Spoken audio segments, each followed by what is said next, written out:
Dutch Bangla bank থেকে যদি আপনারা 50,000 টাকা লোন নেন, সেক্ষেত্রে এই 50,000 টাকার বিপরীতে আপনাদের মাসিক ইনস্টলমেন্ট অর্থাৎ মাসিক কিস্তি কত টাকা আসবে, সুদে আসলে নির্দিষ্ট মেয়াদ শেষে নির্দিষ্ট ইন্টারেস্ট দিয়ে সুদে আসলে মেয়াদ শেষে আপনারা কত টাকা ডাচ বাংলা ব্যাংকে পরিশোধ করতে হবে, তাছাড়া ইন্টারেস্ট কত টাকা ডাচ বাংলা ব্যাংকে দিতে হবে এই 50,000 টাকার বিপরীতে, তা থাকছে আজকের এই ভিডিওটিতে। সুতরাং আজকের এই গুরুত্বপূর্ণ ভিডিওটি শুরু করা যাক। ভিডিও শুরু করার আগে আপনি যদি নতুন দর্শক হয়ে থাকেন, সেক্ষেত্রে অবশ্যই চ্যানেলটি সাবস্ক্রাইব করে ভিডিওটি না টেনে শেষ পর্যন্ত দেখবেন। Welcome back. আপনারা যদি ডাচ বাংলা থেকে 50,000 টাকা লোন নেন, বর্তমানে মূলত ডাচ বাংলা ব্যাংকের মুনাফার হার অর্থাৎ ইন্টারেস্টের হার হচ্ছে 14%। 14% হারে যদি আপনারা 50,000 টাকা 2 বছর মেয়াদে লোন নেন ডাচ বাংলা থেকে, আমি আবারও বলছি 50,000 টাকা যদি আপনারা 2 বছর মেয়াদ দিয়ে 14% ইন্টারেস্ট হারে যদি আপনারা লোন নেন ডাচ বাংলা ব্যাংক থেকে, সেক্ষেত্রে আপনাদের মাসিক ইনস্টলমেন্ট অর্থাৎ মাসিক কিস্তি আসবে মূলত 2400 টাকা, অর্থাৎ 2400 টাকা আপনাদের মাসিক কিস্তি প্রদান করতে হবে।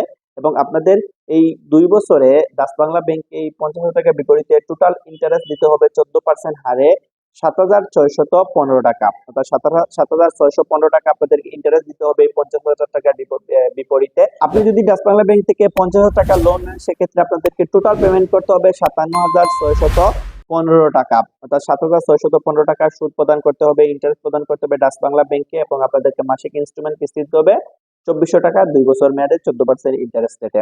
তো এই ছিল আজকের এই গুরুত্বপূর্ণ ভিডিও। আজকে ভিডিওর মাধ্যমে আপনারা 50,000 টাকার বিপরীতে লোন ক্যালকুলেশন সম্পর্কে জানতে পেরেছেন, অর্থাৎ 50,000 টাকার বিপরীতে 14% হারে 2 বছর মেয়াদে আপনারা কত টাকা দিবেন। আপনারা যদি কোনো অ্যামাউন্টের লোন নিতে চান, সেক্ষেত্রে আপনাদের মাসিক কিস্তি কত আসবে, টোটাল ইন্টারেস্ট কত দিবেন, এই সম্পর্কে জানতে অবশ্যই এই ভিডিওর কমেন্ট বক্সে কমেন্ট করবেন, আমি আপনাদেরকে কমেন্টে জানিয়ে দেবো। সবাই ভালো থাকবেন, সুস্থ থাকবেন। আসসালামু আলাইকুম।